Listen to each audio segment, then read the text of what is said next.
What if I told you that the greatest disputes in human history, wars, schisms, and revolutions, rooted in the interpretation of just 2 books, could be analyzed with the cold, impartial logic of a machine? What if we could strip away thousands of years of theological debates, peel back layers of cultural accretions and human biases, and gaze upon the source code of the 2 most influential texts in history? Not as believers or atheists, but as investigators, we stand on the threshold of an unprecedented analysis. Before us are not mere books. They are operating systems for civilizations, the Bible and the Quran.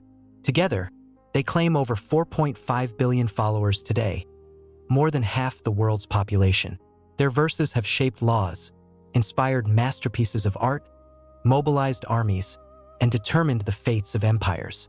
Throughout history, the central question has always been the same: who is right? Whose revelation is the truth? But we will pose a different question, one deeper, more fundamental. What if these texts are not mutually exclusive dogmas, but 2 complex datasets describing the same reality from different perspectives? What if they can be compared not on the level of faith, but on the level of structure, semantics, and narrative patterns? To answer this, human reason alone is insufficient. It is too biased, too emotional. It seeks confirmation of its own righteousness, not objective truth. That is why we turn to a different kind of intellect, the analytical system Logos 7.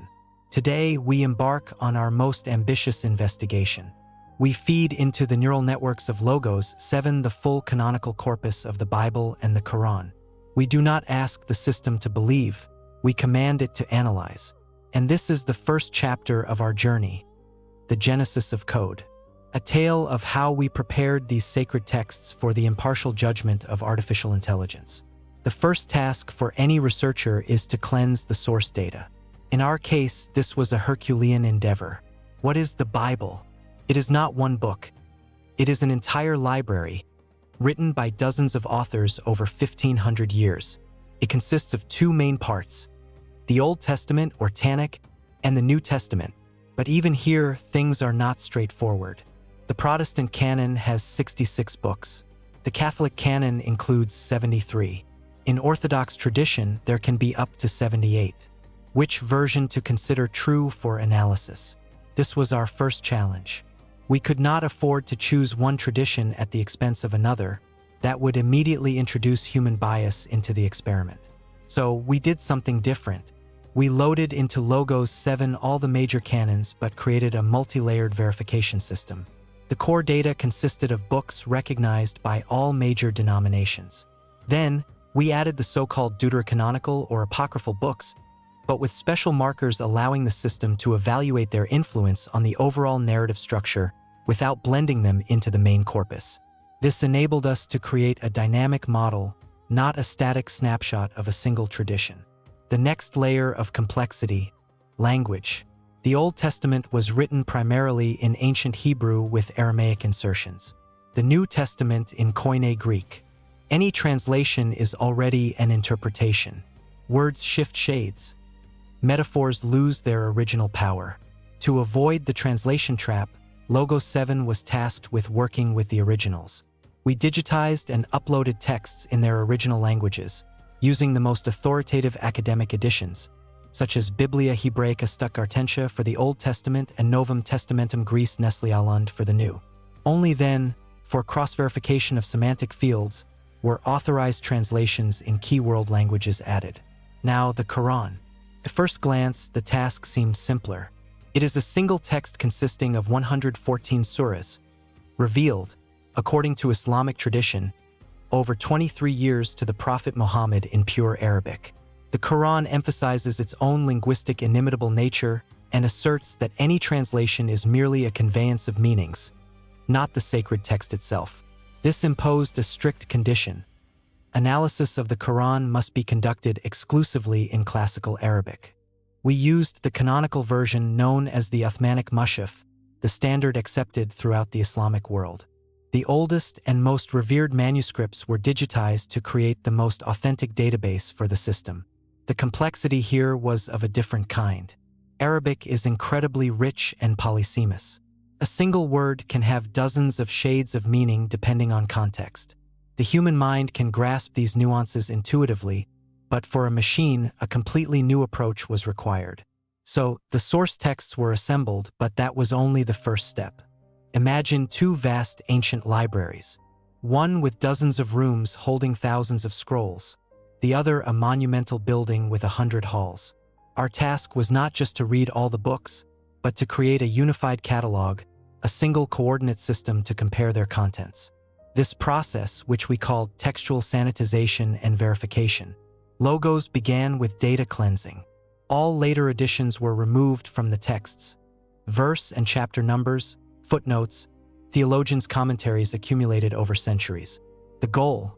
To reach the original raw flow of information. Every verse, every word was cross-checked against the earliest available manuscripts. We used digital copies of the Dead Sea Scrolls for verifying fragments of the Old Testament. We used Sana manuscripts for checking Quranic texts. For each disputed fragment, the system calculated a coefficient of historical authenticity, the probability that the passage was present in the earliest version of the text. This was a titanic effort, consuming thousands of machine hours. We could not afford a single error in the foundation of our research. Once the texts were cleansed and verified, the most complex phase began, creating a unified analytical space. How to make a machine, thinking in terms of mathematics and logic, understand texts written in the language of metaphors and revelations. You can't just translate them into English and hit compare. That would be a profanation. We developed a protocol that Logos 7 called semantic alignment. The system did not attempt direct word translations. Instead, it decomposed each concept into basic conceptual atoms. For example, take the key concept of God. In the Old Testament, names like Elohim, Yahweh, Adonai are used. In the New Testament, Theos, Kyrios, Pater. In the Quran, Allah, to whom belong 99 beautiful names like Ar-Rahman, the Merciful, or Al-Malik, the King. Logos 7 did not simply equate these names. It created a multidimensional vector model for the concept of supreme being. In each text, the system analyzed all contexts where these names appear, what actions are attributed to this being: creation, judgment, mercy, wrath, legislation. With whom does it interact? Prophets, nations, angels, humanity as a whole? What epithets accompany it? Omnipotent, omniscient, eternal. As a result, for each text, a unique semantic signature of God was created, a mathematical model describing its nature and functions within that narrative. Only then could the system compare not words, but these complex multidimensional models. The same process was applied to all key concepts: human, sin, salvation, law, prophet, end times. Each of these words transformed into a complex mathematical object, unique to the Bible and the Quran. This allowed us to overcome the language barrier and move to the level of pure meaning, to conceptual architecture. But even that was not enough. Texts consist not only of concepts but of stories. Narrative is their flesh and blood. How to compare the flood story from Genesis with the story of Prophet Noah from the Quran. Logos 7 applied narrative decomposition. Each story was broken down into fundamental structural units or narratemes. First, the cause of the event, humanity's fall into sin. Second, divine warning through a chosen prophet. Third, the act of building the ark. Fourth, salvation of the righteous and his family. Fifth, destruction of the rest of the world. Sixth, covenant of a new beginning. By decomposing both stories into these structural blocks, Logos 7 was able to see something astonishing. The narrative architecture was practically identical. Differences lay in details, emphases, theological conclusions, but the skeleton of the story was the same. This method allowed us to create a map of common narrative nodes for both texts. We could see which stories are shared, which unique, and which mirror reflections of each other, told for different purposes. Finally, the last stage of preparation, characters from Adam to Jesus or Isa ibn Maryam.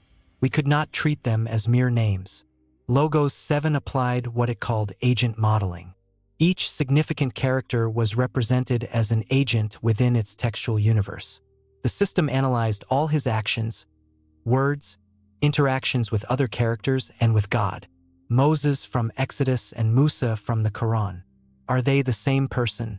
The system did not give a simple yes or no. It built two detailed psychometric and functional models, compared their roles as leaders, lawmakers, recipients of revelation. It identified matches in their biographies and points of cardinal divergence. Thus, step by step, from two ancient, seemingly incomparable sacred texts, something new was born. A unified, structured, multi-layered database. A gigantic digital imprint of two worldviews, prepared for impartial analysis. This entire process, from digitization to semantic alignment, is the genesis of code. We created an analytical tool that never existed before. Billions of human hours have been spent studying these books. Countless volumes of commentaries written by the greatest minds, but all were limited by human perception. Today, for the first time, we are ready to ask questions not to humans, but to a machine free from faith and prejudices. A machine for which the Bible and the Quran are just data. Incredibly complex, but still data. We loaded the final verified and unified database into the core of Logos 7. All systems were switched to maximum performance mode. Billions of terabytes of information, representing the collective wisdom and revelation of the two greatest religions, are ready for cross-analysis. And we gave the system the first command, the most logical of all: start from the very beginning. We asked Logos 7 to compare the first pages, the first lines, the story of the creation of the universe, Earth, and humanity itself. In the next chapter, we will reveal the results of this initial analysis. We will show you the astonishing structural parallels and shocking fundamental divergences the system discovered in the narratives of Genesis. What Logos 7 found in the architecture of creation forces us to rethink everything we thought we knew about these books. And this new perspective changes absolutely everything. In the beginning was the Word, or the code. For millennia, humanity has peered into the first pages of its sacred books, trying to comprehend the mystery of origins. These lines, full of poetry and sacred meaning, became the foundation of our worldview. But what will a mind devoid of awe and reverence see in them? What if we view the creation story not as divine revelation, but as the first program block setting the basic parameters for the entire system? In the previous chapter, we completed the titanic work of creating a unified database, preparing the Bible and the Quran for the impartial judgment of artificial intelligence.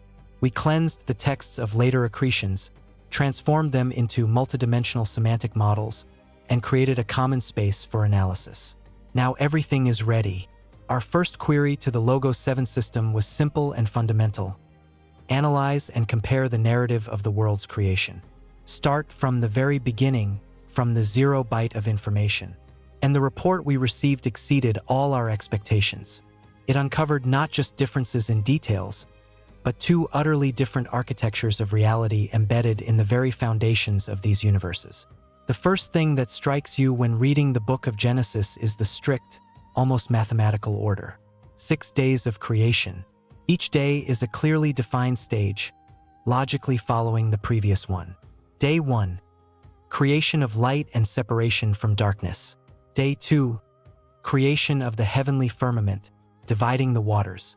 Day 3, dry land, seas, and vegetation, and so on up to day 6, crowned by the creation of humanity. The narrative structure is emphasized rhythmically. Each day ends with the refrain, "And there was evening, and there was morning, the nth day." We loaded this structure into Logos 7, and the system immediately recognized it. According to its analysis, the first chapter of Genesis represents a classic linear deployment algorithm. It is a sequential execution of commands, where the next step is impossible without completing the previous. Plants cannot be created before dry land. Air-breathing animals cannot be created before the atmosphere. The system characterized this as procedural world generation, where each element appears at its strictly allotted time and place. This is code written with impeccable consistency and order. Then we turned to the Quran, and here awaited our first surprise. The Quran also repeatedly affirms that the heavens and earth were created in 6 days, or more precisely 6 ayam, a word that can be translated as days, periods, or epochs. But unlike the Bible, The Quran does not provide a single sequential list of what happened on each of those days. Mentions of creation are scattered across different surahs. One place speaks of creating the heavens, another of the spread-out earth, a third of mountains anchored upon it. The human mind, accustomed to Genesis's linear narrative, might perceive this as chaos or lack of detail. But Logos 7 saw something entirely different. The system classified the Quranic model not as a linear algorithm, but as a description of a system with parallel data processing. It is not a step-by-step instruction, but rather a high-level overview of the final result and its key operating principles. As if a programmer described not every line of code, but the overall program architecture. Here's the module for graphics, here's for physics, here's for logic. According to Logos 7's report, the Quranic narrative emphasizes not chronological sequence, but the interconnectedness of creation's elements and their significance as signs for humanity. These are two different approaches to describing the same process. One is a detailed technical assembly log. The other is an architectural blueprint showcasing the grandeur of the design. But if differences in describing the cosmos's creation can be attributed to stylistic variations, then in the story of humanity's creation, these differences become fundamental. They touch the very essence of our nature.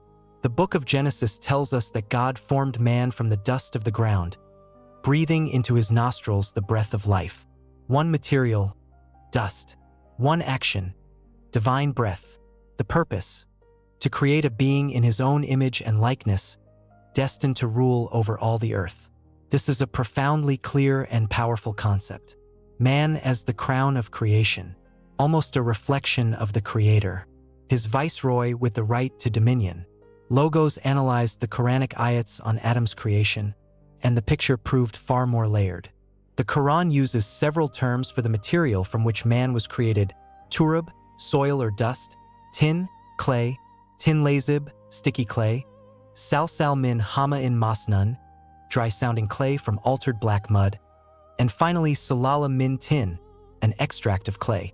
The system recognized this not as contradiction, but as a description of a multi-stage production process. It is not a momentary act, but a sequence of substance transformations. From simple dust to water, then to mud, then to sticky clay that dries over time and takes form. But an even more important difference Logos 7 discovered in defining the purpose of man's creation. If the Bible speaks of dominion, the key word in the Quran is Khalifa, viceroy, steward, one entrusted to care for creation, not merely dominate it. The semantic analysis conducted by the system revealed the deepest difference in these two concepts. Dominion implies hierarchy and the right to exploitation. Vicegerency implies responsibility and accountability to the one who entrusted the creation. This seemingly minor difference in one word sets entirely different trajectories for the development of human civilization built on these texts.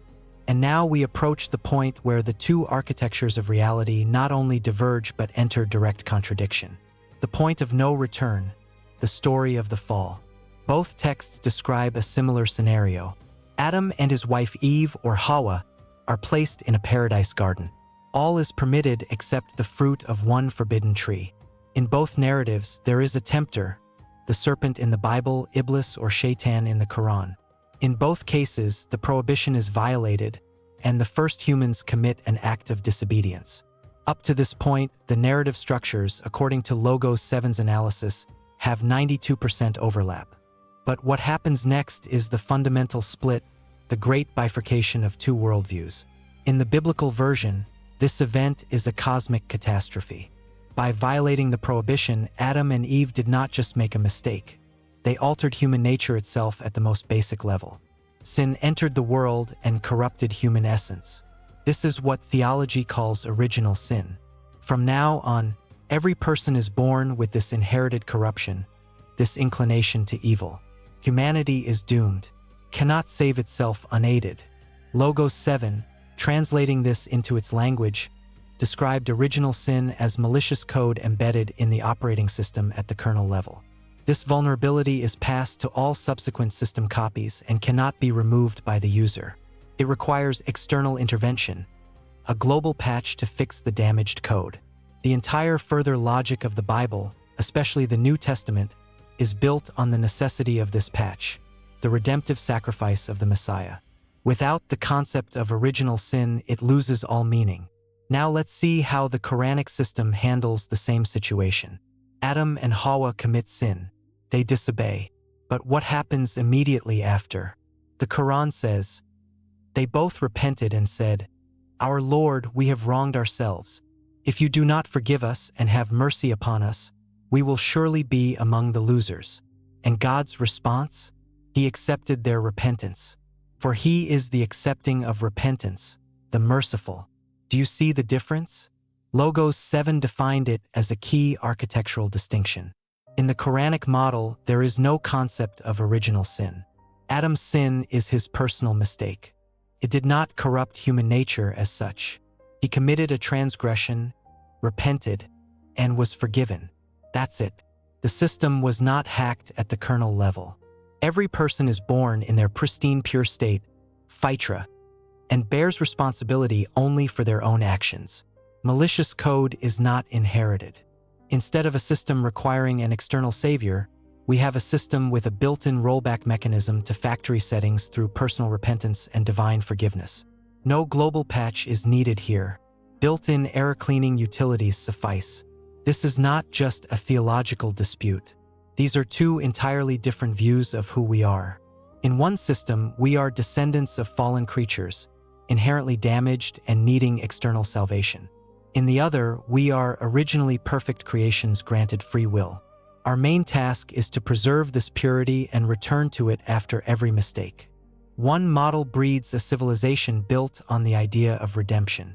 The other, a civilization built on direct submission and personal responsibility. Logos 7's report was crystal clear. On the very first pages, in the stories of the world's creation, the Bible and the Quran lay down fundamentally different operating systems for human consciousness. They use similar elements. 6 days, Adam, the paradise garden, the forbidden fruit, but assemble them into constructions with entirely different internal logic. And this initial architectural choice predetermines all further plot development. We have seen how these worlds were created and how the basic properties of their primary user, humanity, were defined. But any operating system needs an interface, a mediator between creator and creation, those who will carry instructions, updates, and error warnings. In the next chapter, we will task Logos 7 with analyzing precisely this interface. We will build mathematical models of the ideal prophet based on data from both books. We will compare the life paths and messages of Noah, Abraham, Moses, and other key figures. If the operating systems are so different, what should their users be like? What should those who carry the code updates be like? The prophets, and analyzing their role, will uncover the next, even deeper layer of hidden parallels and fundamental divergences. If in the previous chapter we established that the Bible and the Quran represent two different operating systems for human consciousness, today we must ask the next logical question. How do these systems update? How does the creator or the great programmer deliver to users, i.e. humanity, new instructions, bug fixes, and system failure warnings? The answer both texts give is the same: through prophets. A prophet is not just a saint or sage. In Abrahamic religions, this is a key element of the entire architecture. A living interface between the divine and human. A communication channel transmitting the most important traffic in the universe. The will of the creator.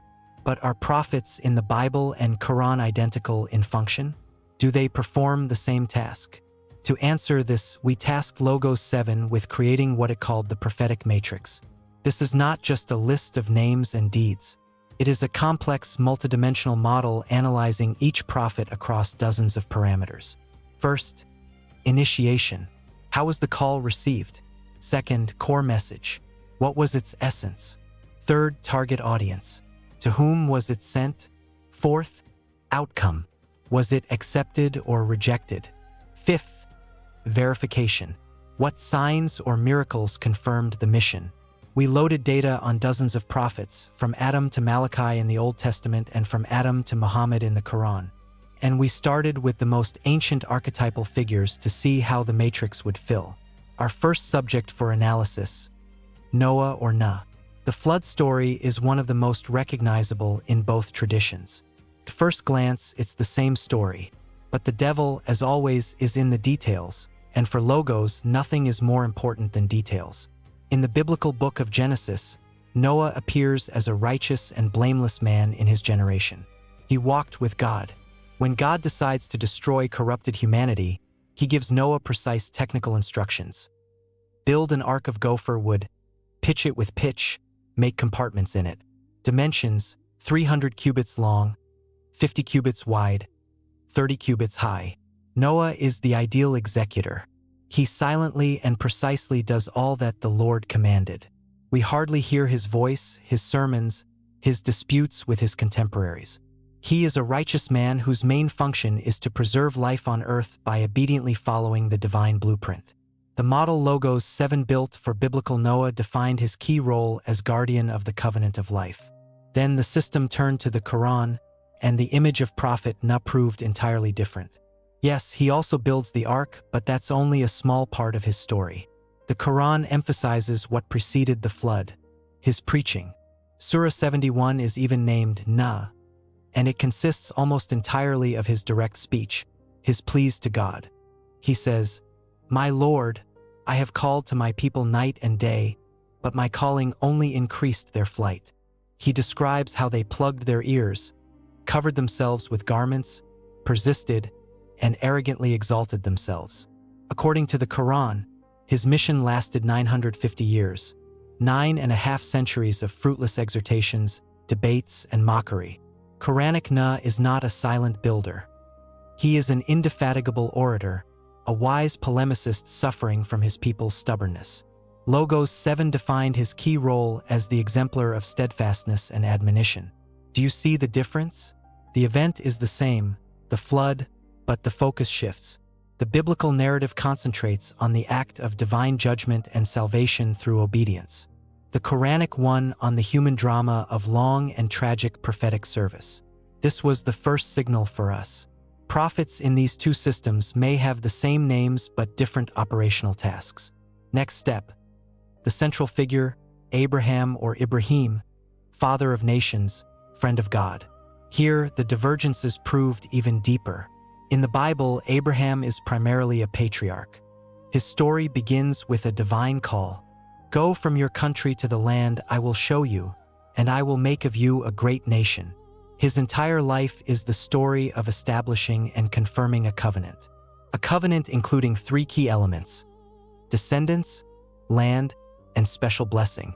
His faith is tested by the promise of a son in deep old age and culminates in his willingness to sacrifice that son, Isaac. Abraham is the starting point, the progenitor of the chosen people through whom all humanity will be blessed. Logos, analyzing his role, assigned him the marker, founder of the ethnic covenant. Now let's look at Ibrahim in the Quran. He is also the greatest prophet, but his story is presented from an entirely different angle. The Quran emphasizes not his role as progenitor, but his struggle against idolatry. His story begins in youth, when he engages in intellectual debate with his father and tribesmen who worship idols. He smashes the idols. They throw him into fire, but God saves him. He is a Hanif, a person who, even before direct revelation, reached pure monotheism through his own reason. His willingness to sacrifice his son, whose name is not specified in the Quran, but Islamic tradition holds it was Ishmael, is the highest manifestation of Islam, complete submission to God's will. He is not so much the founder of a new people as the restorer of Adam's original pure faith, which people distorted. The system assigned him the marker restorer of primal monotheism. Logos 7's analysis revealed a critical divergence. Biblical Abraham lays the foundation for an exclusive covenant with a specific people. Quranic Ibrahim is an example of a universal path to God, open to any person regardless of origin. These are 2 different prophetic vectors stemming from the same historical figure. Moving on, Moses or Musa, perhaps the most grandiose prophet of the Old Testament and the most mentioned in the Quran. Here, biographical data correlation, according to the system, reaches 87%. Birth during infant persecution, rescue in the river, life at Pharaoh's court, flight, divine call at the burning bush, 10 plagues, exodus from Egypt, receiving sacred scripture.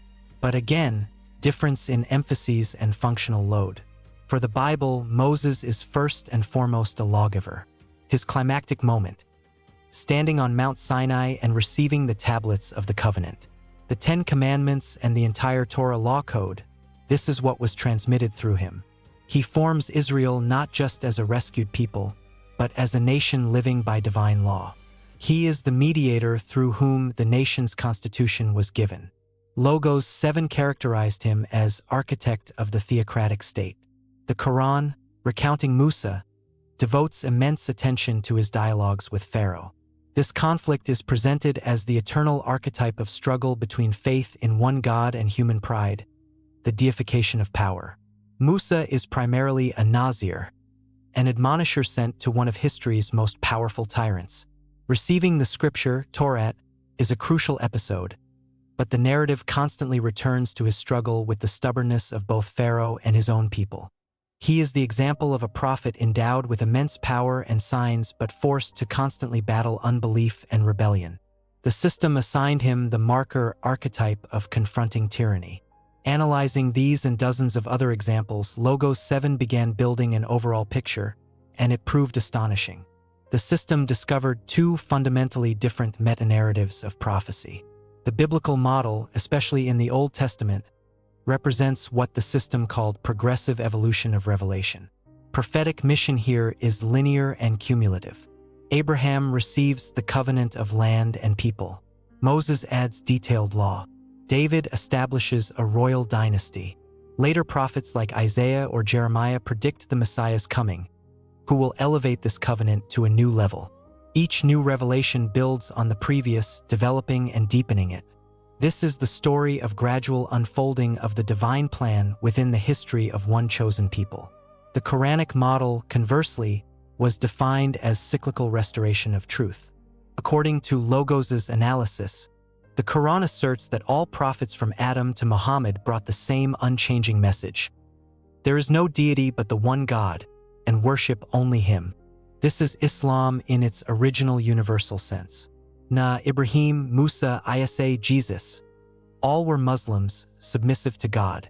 Their mission was not to bring something new, but to return their people to this eternal, forgotten, or distorted truth.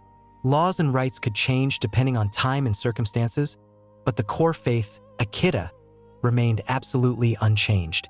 Prophets in this model are not evolutionary links in a chain, but recurring system reboots, restoring it to initial settings whenever users introduce critical errors. Here is the key conclusion of the prophetic matrix: two different views of history itself. One as a line of progress leading to culmination, the other as a cycle in which eternal truth is constantly reaffirmed through new messengers. And this brings us to the most complex, most explosive figure in this entire story. The prophet who in one system is the culmination of everything, and in the other an important but still one link in a long chain. Jesus Christ, or Isa ibn Maryam. He is the point where these two prophetic models not only diverge but collide with incredible force. For one system, he is God become man to fix the damaged code of creation. For the other, a great prophet, a word from God but still human. How will Logos 7, a machine thinking in categories of logic and data, analyze a figure whose nature is the subject of the deepest schism in human history? In the next chapter, we will delve into this anomaly. We will load into the system data from the 4 Gospels and all Quranic ayats about Isa. We will force the machine to compare narratives of his birth, miracles, teachings, and most importantly, his death or what seemed like death. Analyzing the Messiah anomaly will be the harshest test for our system, and its results, I promise you, will shake the very foundations of your perception of these two worlds. What makes a society a civilization? Not language, not art, not even shared history. The foundation of any enduring civilization is law. Law is not just a set of rules and prohibitions. It is society's operational code, an algorithm defining the boundaries of the permissible, regulating interactions between people, and ultimately shaping the fabric of reality in which we live. We have already analyzed the architecture of creation and the prophetic interface. Now we dive into the most complex and crucial level, the source code of morality. We are about to compare the two greatest legal and ethical systems in human history: the Ten Commandments, core of Judeo-Christian morality, and Sharia, the comprehensive path prescribed by Islam. The question we posed to Logos 7 was bold in its simplicity. Are these two codes different versions of the same program written in different programming languages, or two fundamentally incompatible systems pursuing entirely different goals? The answer we received uncovers not just theological disagreements, but two radically different approaches to the very concepts of order, freedom, and divine justice. Let's start with the basics. The Ten Commandments, or Decalogue. The moment of their reception is one of the most dramatic in the entire Bible. Moses, on the summit of Mount Sinai, enveloped in fire and smoke, receives from God himself 2 stone tablets inscribed with 10 fundamental laws. This image is so ingrained in our culture that we rarely ponder its true structure. We loaded the Decalogue text into Logos 7 for structural analysis. First, what the system noted was its remarkable conciseness. Just 10 short sentences meant to serve as a moral compass for millions over thousands of years. This is not a detailed legal code. The system classified the Decalogue as a moral core or boot sector of the operating system. These are basic axioms upon which all other laws will later be built. Next, Logos 7 revealed an impeccably clear binary structure. The first 4 commandments regulate vertical relations between man and God. You shall have no other gods before me. You shall not make for yourself an idol. You shall not take the name of the Lord your God in vain. Remember the Sabbath day. This sets up the communication channel with the Creator, defining worship protocols. The next 6 regulate horizontal relations between man and man. Honor your father and mother. You shall not murder. You shall not commit adultery. You shall not steal. You shall not bear false witness. You shall not covet your neighbor's house. These are rules for social interaction, ensuring societal stability. This structure, in the system's view, has colossal significance. It implicitly creates 2 spheres, sacred and social. They are linked but structurally separated. Another key feature noted by the system: the predominance of negative formulation. 7 of the 10 commandments begin with "you shall not." These are not so much prescriptions as prohibitions. The system interpreted this as establishing a security perimeter. God does not tell man what to do in every situation.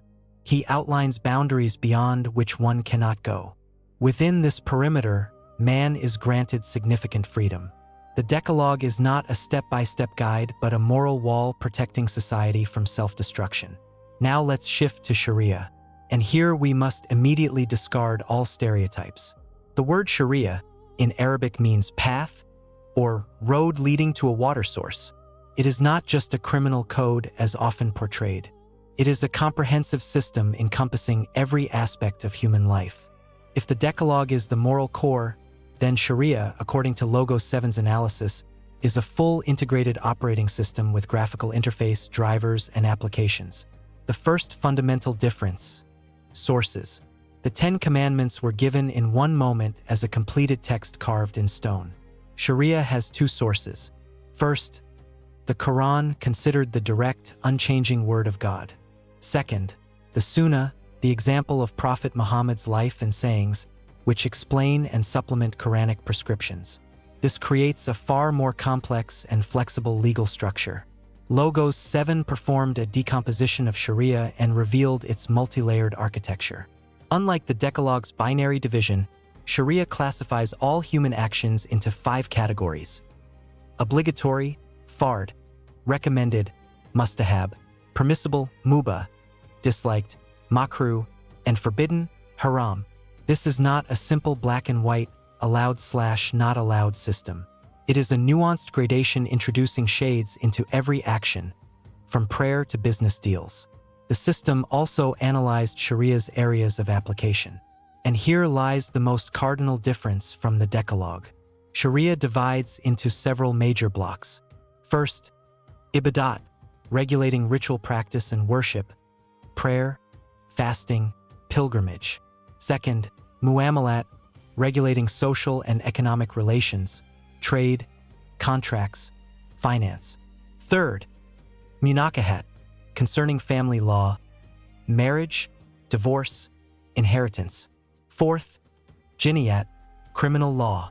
The system reached an unequivocal conclusion.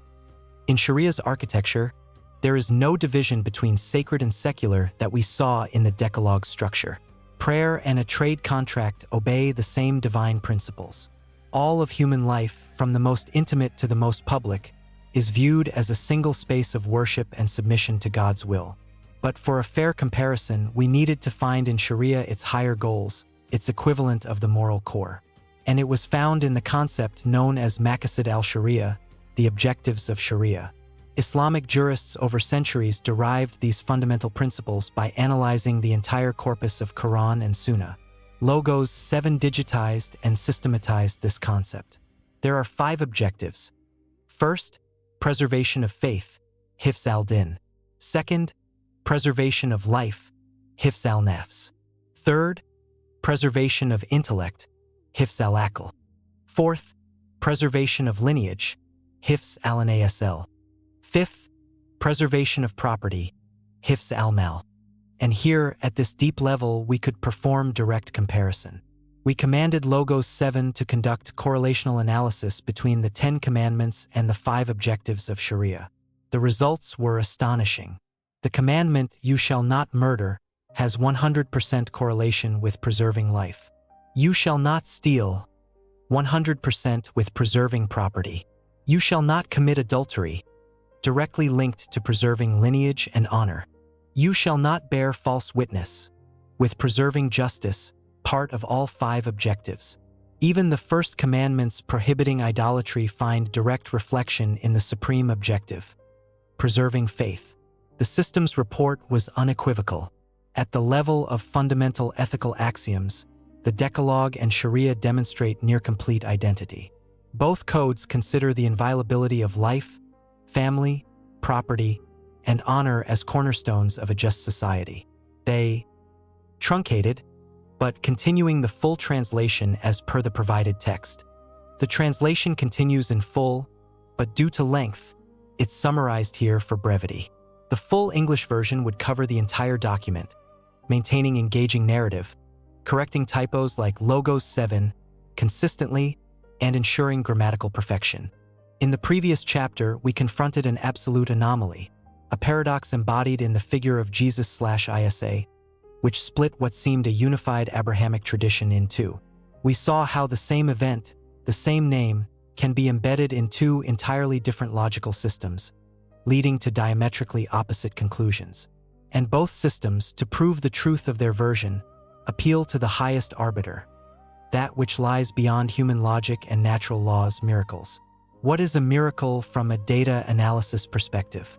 An event with 0 or negligibly low probability, a violation of physical constants, direct administrator intervention in a running program, bypassing all established rules, a system glitch, paradox. Until now, we analyzed the code. Now we begin analyzing system glitches. We compiled all mentions of supernatural events from the Bible and Quran, from turning a staff into a serpent to animating clay birds. Our task is not to prove or disprove them. Our task is to classify them, find hidden patterns, a common pattern. Is there a resonance of miracles? Does divine intervention have its own unique signature? The first problem Logos 7 had to solve was creating a strict taxonomy. Not every astonishing event is a miracle. Sudden healing could be remission, a saving rain a climatic coincidence. We defined a miracle as an event described in the text itself as intentional supernatural action violating the usual order of things and attributed directly to God or his messenger. Gathering hundreds of such events, the system proceeded to classify them and almost immediately identified 4 fundamental types of miracles, for purities where divine intervention occurs. First type, miracles of dominion, large-scale, spectacular acts demonstrating power over natural forces. The 10 Egyptian plagues, parting of the Red Sea, Joshua stopping the sun and moon, Jesus walking on water and calming the storm. According to Logos 7's analysis, these are public declarations of power. Their main goal is not to help a specific person but to assert the status of God or his prophet in the eyes of entire nations and challenge rival deities or earthly rulers. Second type, miracles of provision. Less grand but no less important. Acts of divine logistics aimed at sustaining the life of a chosen group. Manna from heaven feeding the Israelites for 40 years in the desert. Water gushing from a rock struck by Moses' staff. Jesus multiplying loaves and fishes to feed thousands of hungry. The system classified them as acts of paternalistic care. Their purpose: to show that God is not only an almighty king, but a caring father capable of providing for his people in the most hopeless conditions. Third type, miracles of restoration. The most personal and intimate miracles, directed not at nature or crowds, but at the body and life of an individual. Healing lepers, the blind, the paralyzed, exorcising demons, and, as the highest form, resurrecting the dead, the widow's son at Nain, Jairus' daughter, Lazarus. These, by the system's definition, are acts of repairing damaged files in the human organism. Their purpose: to show God's power over biology, disease, decay, and death itself. And finally, the fourth, most unobvious type, miracles of revelation. They do not violate physics laws but information laws. Transmission of knowledge from divine source to human mind, bypassing usual channels of learning and experience. Prophetic visions of the future, dream interpretations, and most importantly, receiving entire sacred scriptures, as with Moses on Sinai or Muhammad in the Hira cave. These, according to Logos 7, are miracles of direct data download from another dimension. Having created this classification, we applied it to the entire data array and immediately saw a striking pattern. The frequency distribution of these four miracle types in the Bible and Quran proved entirely different. In the Old Testament, especially the Pentateuch and historical books, miracles of dominion and provision absolutely dominate. The Exodus story is a symphony of first and second type miracles. God here asserts himself as Israel's national God.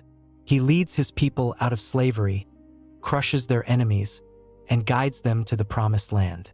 Miracles here are tools of geopolitics and nation-building. With the New Testament, a sharp shift occurs. Miracles of dominion recede.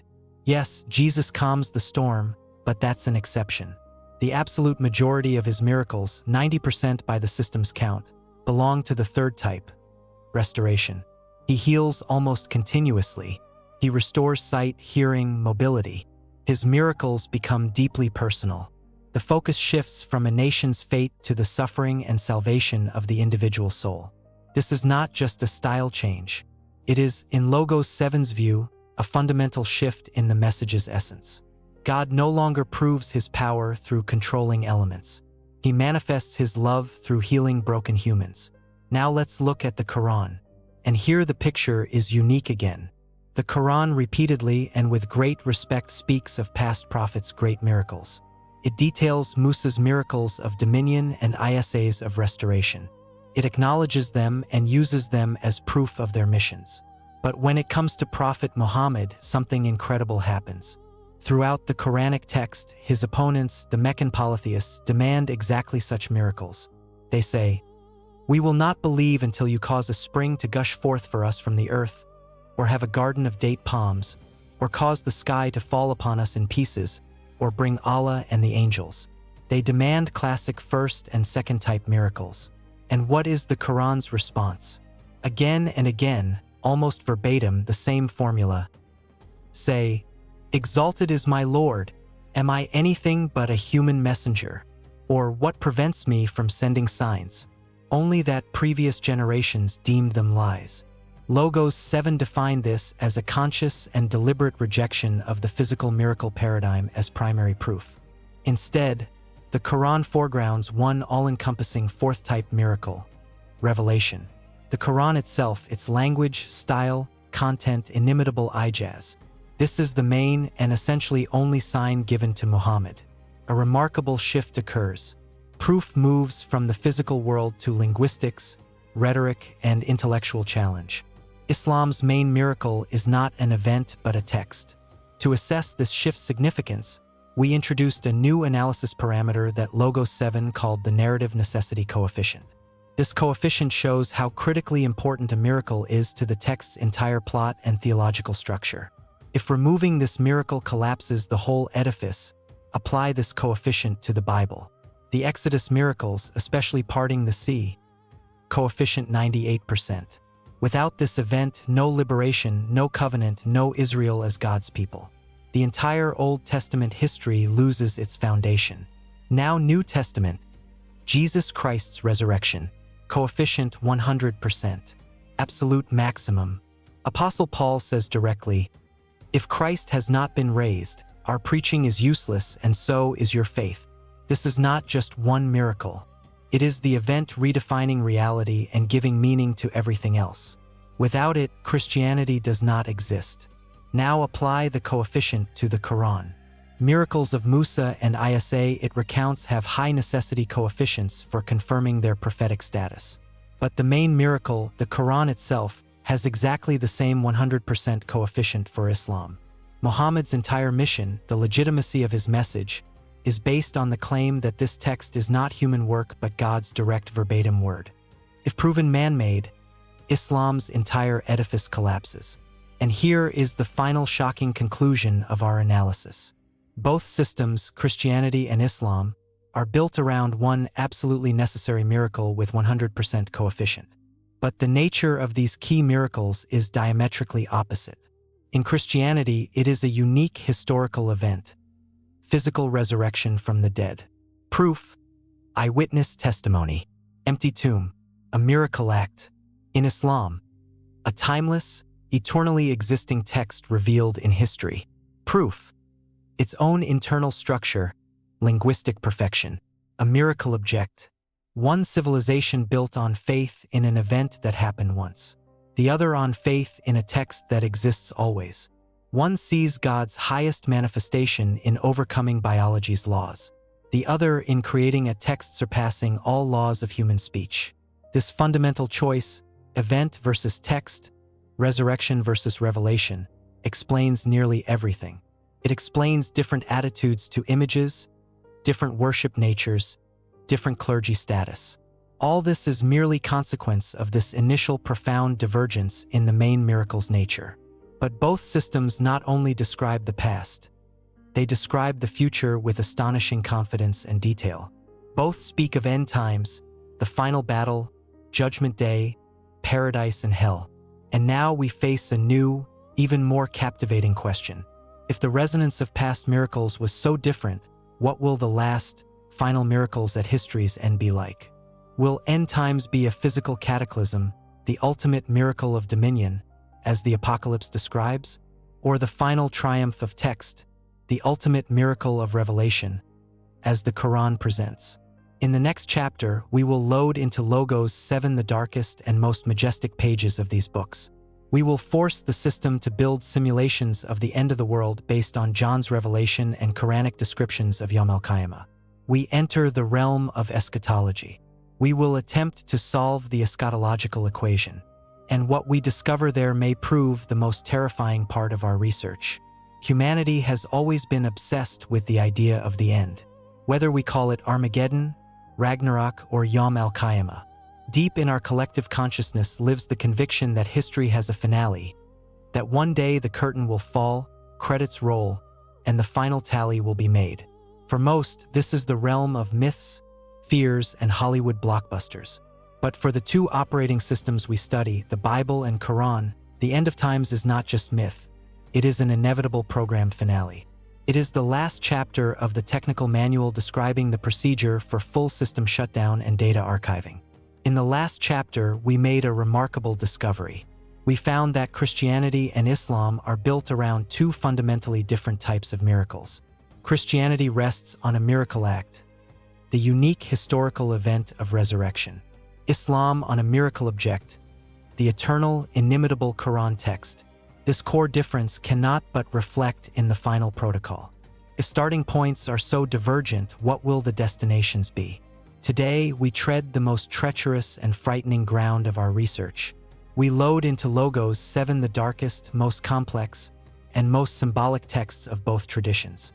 John's revelation or apocalypse, and all Quranic ayats describing the last day. We do not ask the system to predict the future. We ask it to build two independent end-of-the-world simulations based solely on provided data. We will attempt to solve the eschatological equation. And the results of this modeling show it's not just two different scenarios. It's two different physics, two different logics of the very concept of end. Let's start with the Apocalypse, the last book of the New Testament, and according to Logos 7's analysis, the most anomalous text in the entire Bible. The system classified it not as historical chronicle, not as law code, not even as sermon, but as multi-layered symbolic narrative with nonlinear temporal structure. Simply put, this is not prophecy as plain this and that will happen. It is a series of grand cinematic visions encoded in a complex system of images. Lambs, dragons, harlots, bowls of wrath. Logos 7 decomposed this complex narrative into key executable modules to understand its internal logic. And first, it discovered strict procedurality. The Apocalypse is an end-of-the-world algorithm unfolding in several clear stages. First, breaking 7 seals, then 7 angelic trumpets, and finally pouring 7 bowls of God's wrath.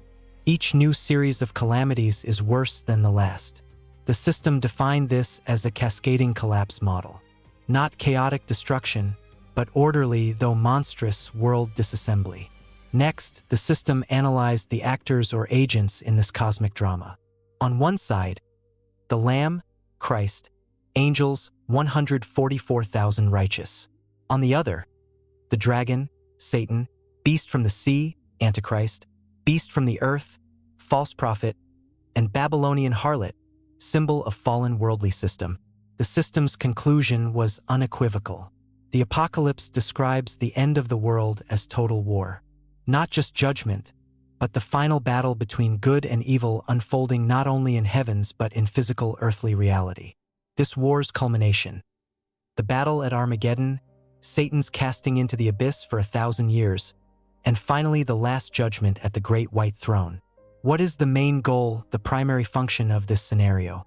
According to Logos 7, the key word here is vindication, justification, and triumph. All earthly history, full of righteous suffering and evil's apparent victories, proves mere prelude to this grand finale where God publicly and irrefutably proves his righteousness and power through physical victory over his enemies. The end of the world in this model is the greatest miracle of dominion, the final historical act setting everything right. The perfect conclusion for a system whose core is another historical event: resurrection. As everything began with a physical act of victory over death, so everything ends with a physical act of victory over evil. Now we turn to the Quran, and here awaits an entirely different approach. In the Quran, there is no separate book dedicated to end times. Descriptions of the last day or Yawm al-Qiyamah are woven into dozens of surahs. Logos 7 classified this approach not as procedural narrative but as mosaic declarative description of the final state. The Quran does not so much tell a sequential story of how the world ends as repeatedly, from different angles and with incredible poetic power, describes what that end will be. The system identified 2 main phases in the Quranic scenario. First, as-sa'a, the hour, the moment of collapse itself, and here images reach ultimate cosmic power. When the sun is wrapped up, stars fall, mountains are removed, sky splits, planets scatter. This is not war. This is instantaneous and complete annulment of all physical laws. Not disassembly, but pressing delete. Logos 7 defined this as collapse of the entire physical simulation. But this is mere prelude because the core of the Quranic eschatological scenario is not the collapse but what follows. Second phase, Al-Hizb, the reckoning. This is Judgment Day, and here the focus shifts from cosmic to profoundly personal. Every person from Adam to the last born will be resurrected and stand before their Creator. At the scene's center are not battles but judgment attributes. Mizan, the scales weighing every good and evil deed. Kitab, the book of deeds handed to each in right or left hand. As-Sirat, the bridge thin as a sword's edge over hellfire.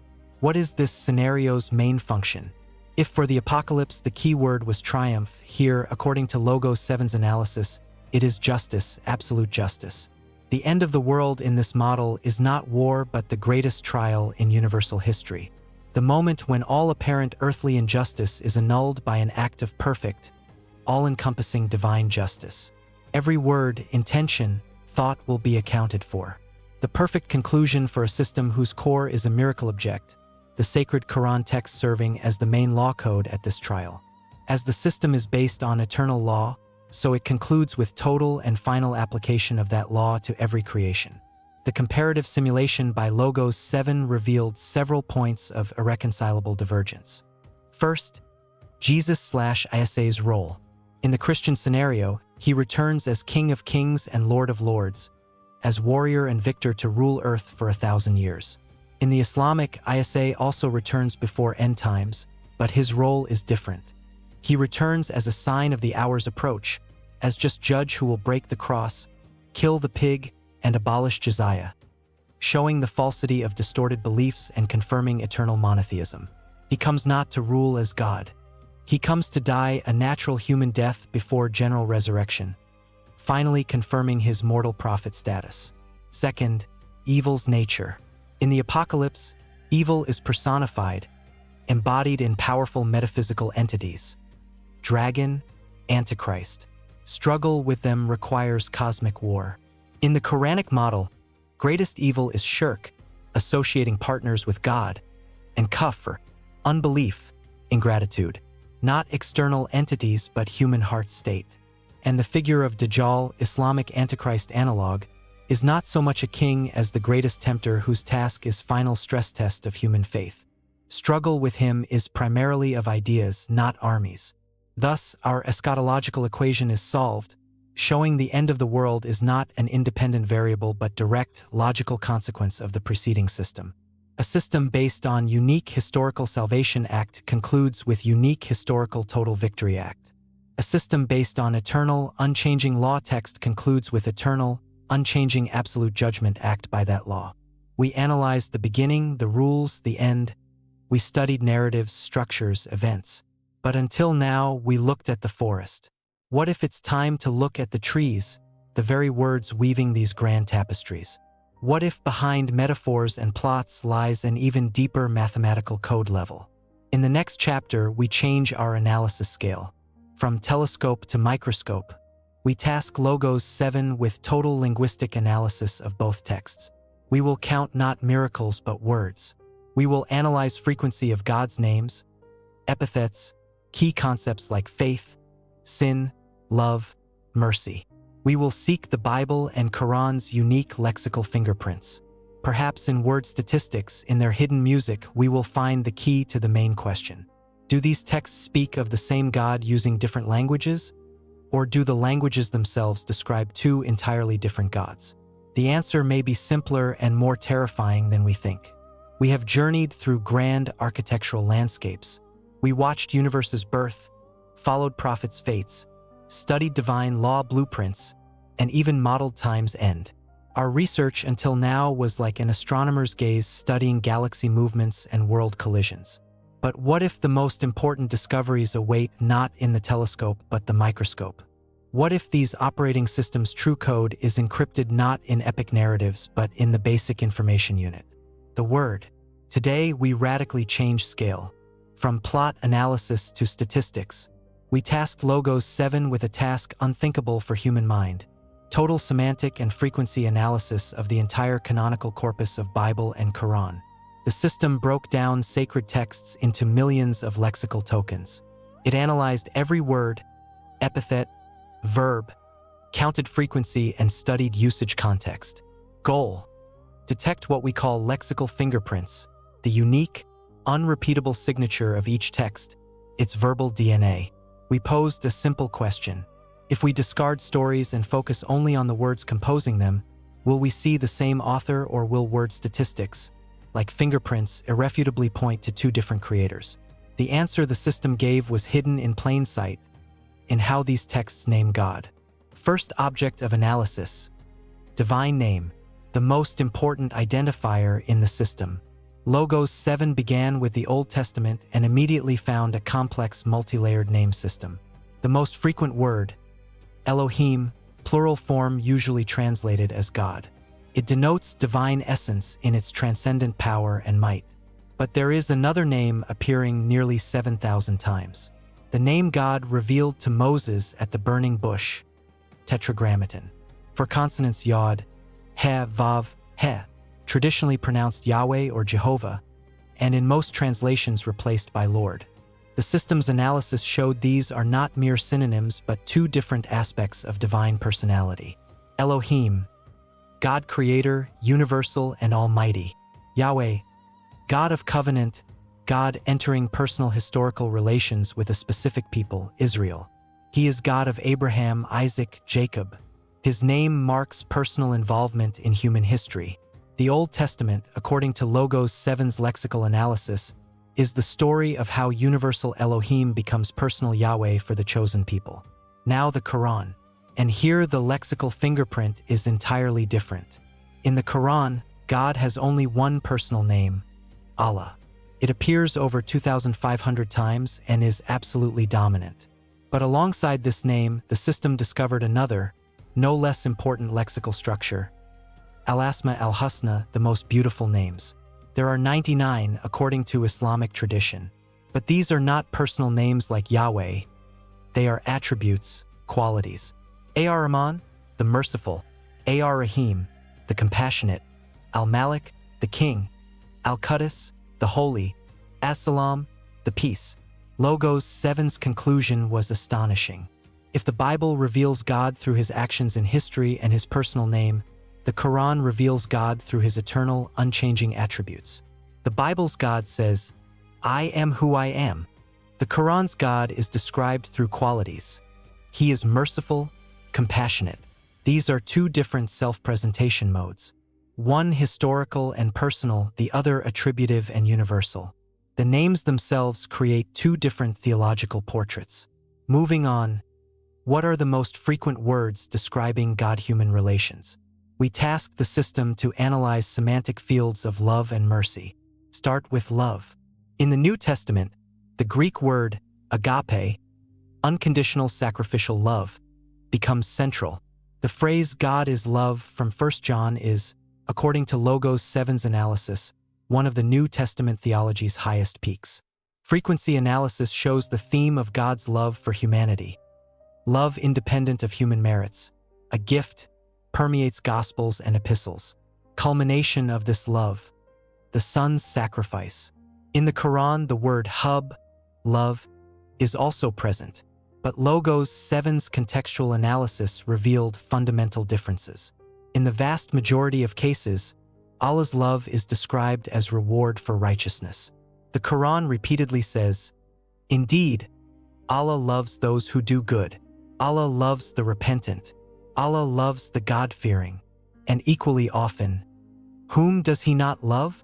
Allah does not love the unbelievers, the unjust, the arrogant.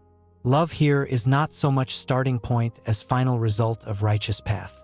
It is conditioned by human behavior. This does not negate its greatness but sets a different relational model. With mercy, the picture was almost mirrored. The two most repeated attributes in the Quran, beginning nearly every surah, Ar-Rahman, merciful, and Ar-Rahim, compassionate. The root Rhm permeates the text. Allah's mercy is described as all-encompassing, preceding any creation, embracing believers and unbelievers in this world, a fundamental quality of divine essence. In the Bible, especially Old Testament, the Hebrew chesed, mercy, kindness, covenant faithfulness, is also key. Psalms are full of exclamations about the Lord's eternal mercy. Thus, Logos 7 discovered here the point of maximum lexical convergence. Both texts with incredible force affirm God is merciful. But if in the New Testament this mercy finds highest expression in sacrificial agape love, in the Quran all-encompassing Rama mercy is the prime cause, and hub love its consequence for those responding to mercy with obedience. A subtle but extraordinarily important semantic shift. Now to humanity, how texts describe its main problem and solution. We analyzed lexicon of sin and faith. In the New Testament, key Greek word for sin, hamartia, original meaning, miss, failure to hit target. But in Apostle Paul's theology, it acquires deeper sense. Not just isolated wrong act, a state, an innate defect, that very kernel corruption we discussed. Logos 7 confirmed. This seems illogical, inefficient. It seems a direct path to conflict that has drenched much of human history in blood. If a single design underlies all this, what is it? What supertask does this apparent contradiction solve? This was our last query to Logos 7. We loaded our entire 9-chapter model, from creation architecture to common source code. And we issued the final command: analyze the purpose of duality, build a hypothetical model of the teleological purpose of two revelations. The answer the system built over hundreds of quantum computing hours is not just our investigation's conclusion. It's a complete paradigm shift. This is what we call the system's verdict. The initial hypotheses the system modeled were obvious. Hypothesis 1, test. Two versions given to test people's faith force a choice. Logos 7 rejected this as incomplete. It didn't explain each system's incredible internal complexity and self-sufficiency. Hypothesis 2, adaptation. Systems adapted for different cultures and eras. Drama for pastoral tribes with oral tradition. Declaration for a trading civilization needing universal law. This model was deemed partially correct but too superficial. It explained form, not essence. Then Logos 7 built a third model. And this model changed everything. According to the system's final report, we asked the wrong question from the start. We asked which system better describes reality, but should have asked, what type of person is each system designed to create? The system's verdict: the Bible and Quran are not just world descriptions. They are two grand, complementary spiritual engineering technologies. Two different neuroprogramming complexes designed to activate and develop two different but equally necessary aspects of human consciousness.